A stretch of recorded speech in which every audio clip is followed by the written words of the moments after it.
Est-ce qu'il vous est déjà arrivé d'avoir le sentiment que le monde allait trop vite? Ce moment un peu flou où vous vous sentez complètement largué, cette voix intérieure qui vous dit qu'il est peut-être temps de passer la main. Vous voyez de quoi je parle? Eh bien en 1987, un homme a parfaitement résumé ce sentiment en une seule phrase, une phrase devenue culte. Alors non, je ne parle pas de Michel Platini qui effectivement cette année-là en 1987 a raccroché les crampons, marquant ainsi la fin d'une époque pour le football européen et le début d'une nouvelle carrière pour lui. Quelques petites magouilles. Il ne s'agit pas non plus de Willy Brandt, l'ancien chancelier allemand qui a quitté la présidence du Parti social-démocrate en 1987 après avoir dirigé le parti pendant 23 ans. Auf Wiedersehen. Non, celui dont on va parler, c'est un personnage de cinéma apparu pour la première fois le 5 mars 1987 dans ce film. L'arme fatale. Et ce personnage, c'est lui, un flic droit dans ses bottes, brillamment interprété par Danny Glover qui nous gratifie de cette punchline mémorable. J'ai passé l'âge de ces conneries. L'occasion de revenir sur l'origine exacte de cette réplique. L'arme fatale, c'est une saga composée de 4 films, et peut-être bientôt 5, et qui reste l'une des franchises les plus emblématiques des années 80. Dans ce premier opus, on suit les aventures de Roger Murtaugh, un officier de police chevronné, mais il se retrouve soudain contraint de faire équipe avec Martin Riggs, un vétéran du Vietnam hanté par la mort de sa femme et en proie à des pulsions suicidaires. Un type imprévisible, instable, au bord de gouffre, toujours à deux doigts de péter les plombs, bref, un flic complètement taré, Mais efficace.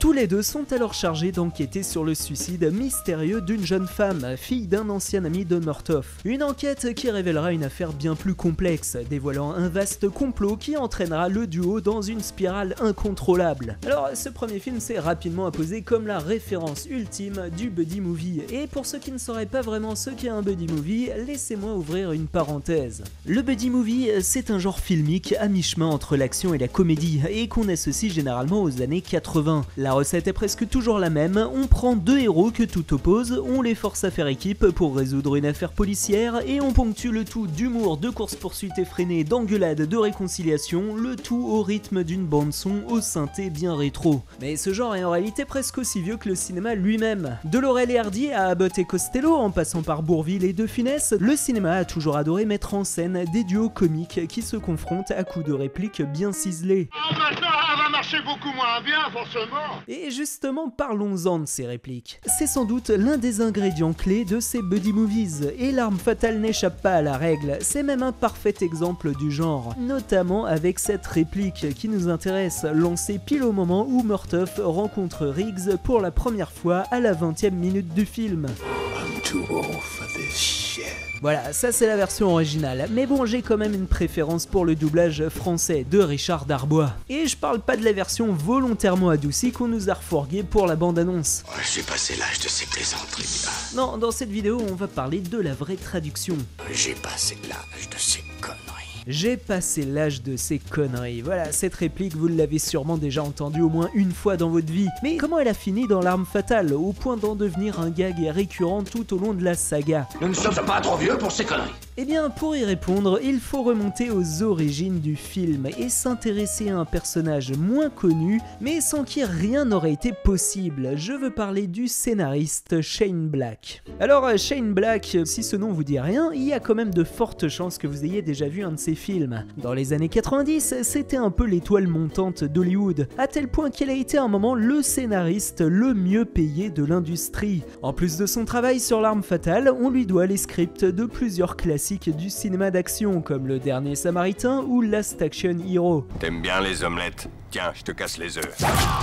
Et Hollywood faisait également appel à lui comme script doctor, c'est-à-dire qu'on l'engageait pour retoucher ou renforcer un scénario en cours de développement. Il a notamment été sollicité pour le film Predator, dans lequel d'ailleurs il tient un petit rôle, mais aussi pour le film À la poursuite d'Octobre Rouge. Bref, Shane Black, à la fin des années 80, c'était le mec bankable par excellence, promis à une brillante carrière, et dont l'empreinte reste encore très visible dans le cinéma d'action moderne. Mais comme beaucoup de talents précoces à Hollywood, il il va se brûler les ailes. À la fin des années 90, ses excès le poussent progressivement hors du système, avant de connaître un retour en grâce dans les années 2000 avec le film Kiss Kiss Bang Bang qu'il écrit et réalise et pour lequel il fait appel à deux acteurs qui traversaient également une mauvaise passe, à savoir Robert Downey Jr. qui sortait d'une cure de désintox et Val Kilmer qui galérait à retrouver sa place à Hollywood. Et résultat, ce film relancera la carrière de Shane Black au point que Marvel lui confiera quelques années plus tard la réalisation d'Iron Man 3. Mais revenons au début de Shane Black. À l'origine, c'était un étudiant passionné de cinéma, originaire de Pittsburgh, en Pennsylvanie. Un petit gars plein d'idées de scénario, déjà fasciné par les dialogues percutants, les flingues et les flics un peu paumés. D'ailleurs, parmi ses films cultes, on peut citer French Connection de William Friedkin et L'inspecteur Harry de Don Siegel, avec Clint Eastwood armé de son 44 Magnum. Le plus puissant soufflant qu'il y ait au monde, un calibre à vous arracher toute la cervelle. Shane Black aimait bien cette image du flic impulsif qui n'hésite pas à sortir des clous pour naviguer dans un environnement hostile. Mais l'apprenti scénariste ne voulait pas simplement imiter ses films, son but était de les réinventer, de les moderniser en ajoutant une bonne dose d'humour noir, de sarcasme, de violence brute et d'émotion. Et c'est ainsi qu'à seulement 22 ans, il imagine l'histoire de deux flics que tout oppose. L'un au bord du suicide, un peu cow-boy, l'autre plus casanier à quelques semaines de la retraite. J'ai passé l'âge de ces conneries. Et ce film deviendra L'Arme Fatale, un script que Shane Black vendra en 1985 à Warner Bros pour la somme incroyable de 250 000 $. Une bien belle manière de commencer sa carrière. Le producteur Joel Silver est alors appelé à la barre pour développer le film, un film dont l'histoire était à l'origine beaucoup plus sombre mais qui sera considérablement adouci avec l'ajout de touches humoristiques visant à toucher un public plus large. Il faut dire que Joel Silver, dans le genre, il avait déjà un sacré savoir-faire. Il venait alors tout juste de produire Commando et il était en pleine production de Piège de cristal. Yippee-ki-yay, pauvre con. Et alors une fois le scénario de Shane Black retravaillé, le producteur confie la réalisation à Richard Donner qui accepte le projet voyant là l'opportunité de mêler film d'action et véritable émotion. Et c'est ainsi que débute la production de L'Arme Fatale. Il ne reste plus qu'à trouver à ce moment-là les deux acteurs qui vont incarner les deux flics de Los Angeles. Le personnage de Riggs est proposé à Mel Gibson, qui acceptera rapidement après avoir été séduit par l'écriture et les personnages. Well, he's a madman in a way. I perceive him as imbalanced. The character doesn't know whether or not he's mad. I mean, he worries about it. À ce moment-là, Mel Gibson jouit encore du succès phénoménal de la saga Mad Max, qui avait fait de lui une superstar de cinéma, mais aussi le sex symbole pour toute une génération. Is this the sexiest man alive? Quant au personnage de Murtaugh, il avait été un temps envisagé de proposer le rôle à Brian Dennehy, connu pour avoir interprété le rôle du shérif Will Teasle dans le film Rambo. Il pue comme un fauve. Mais finalement, le rôle reviendra à Danny Glover, un acteur qui s'était fait remarquer grâce à sa performance dans La couleur pourpre de Spielberg. Mais on l'avait aussi vu dans Witness, un film sorti en 1985 où il incarne un flic corrompu.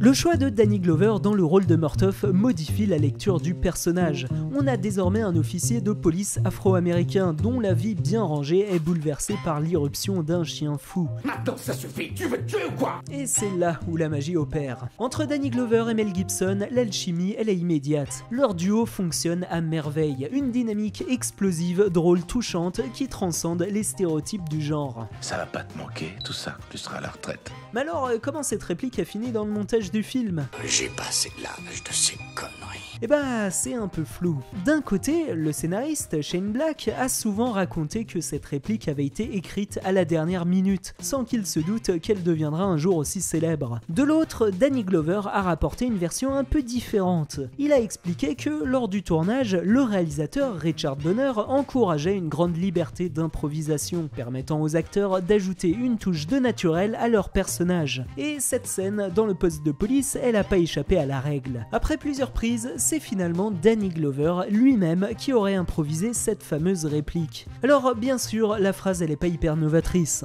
Des phrases du genre avaient déjà été prononcées dans d'autres films. Mais c'est bien la version de Danny Glover qui est restée dans les mémoires, comme en témoignent les nombreux hommages rendus dans les films qui ont suivi. I'm getting too old for this shit. And I'm just getting too fucking old for that shit. I'm getting too old for this shit. I'm getting too old for this shit. D'ailleurs, même Danny Glover a fini par en jouer, comme c'est le cas dans le film Maverick avec Mel Gibson, et où l'acteur fait un caméo surprise en braqueur de banque, en lançant de manière délibérée la réplique, accompagnée subtilement du thème musical de L'Arme Fatale. Hey, oups, pardon. Donne-moi ça. Non. Ouais, alors là on est au niveau d'un brisage de 4ème mur totalement gratos. Je suis trop vieux pour ce genre de conneries. J'ai même réussi à retrouver une publicité des années 2000 où Danny Glover a pris un billet en échange d'un spot parodique. We thought you could rope down and smash through the window. I'm too old for this. Bref, cette réplique est clairement devenue indissociable de l'acteur, au point qu'aujourd'hui encore, les gens demandent à Danny Glover de la répéter et de l'écrire en guise d'autographe. Pas mal pour un grand-père, hein. Cette réplique, quelque part, c'est l'essence même du film. C'est pas une réplique qui se contente de faire rire, c'est une réplique qui renforce la dynamique du duo. Elle souligne leurs différences, elle allège la tension et elle apporte du rythme au film en créant une vraie complicité avec le spectateur. I don't know how to say it in German. You want to try? I got called Ich bin quoi? Für diese Scheiße. Hein? Für diese Scheiße. Für diese Scheiße. Bref, c'est cet équilibre subtil qui fait de L'Arme Fatale un film culte. Parce que, au final, ce qui reste à la fin du film, ce sont pas les fusillades ou les courses-poursuites, mais c'est la qualité des dialogues. Et après tout, c'est peut-être ça, L'Arme Fatale du film. Une bonne réplique, dégainée au bon moment. J'ai passé l'âge de ces conneries. Voilà pour l'histoire de cette réplique. N'hésitez pas à me dire dans les commentaires s'il y a d'autres répliques que vous aimeriez que j'aborde en vidéo. Quant à moi, je vous invite à vous abonner pour suivre mon travail et je vous dis à bientôt.